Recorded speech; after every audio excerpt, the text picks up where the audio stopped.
Hello mga ka-trending, welcome back to ZK Trend. Donnie at Belle, napaka-clingy. The physical touch, say it all. Kilig lahat ng mga fans at supporters ng Don Belle sa ipinost nga ni Darla Soler na video ng dalawa kahapon.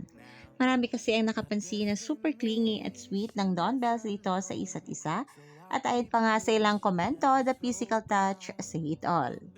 Ito talaga ang literal na walang mag-move on sa Don Belle. At first time pa nilang sinabi na tingnan natin, hindi pa namin alam. Nang tanungin nga ang Don Bell ni Darla Soler kung last na ba talaga ang tayo sa wakas na project nila together.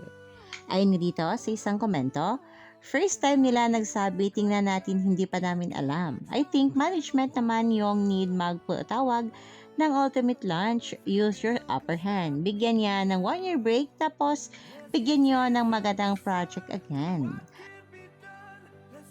At super saya nga ng mga taga-suporta ng Don Bell dahil nga si pinost ni Darla Soler na larawan ng dalawa. Yan na muna ang pa-update natin sa Don Bell mga kababli. Stay tuned for more Don Bell updates. Hanggang dito na lang. Maraming salamat sa inyong patuloy na Yung mga ilang pasabog ni Don ha, ang tanong ng lahat dahil sa sobrang success, congratulations, almost 100 million na. Matitiis di ba ang lahat ng Don Bell fans at lahat na nagustuhan yung movie? Na hindi sila bigyan ng kasunod. Hindi pa namin alam. Oo. Of course!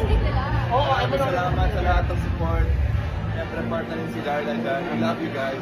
Happy birthday, Belle! Birthday. Happy birthday to us, yes! Magbabakasyon after the birthday. Congrats!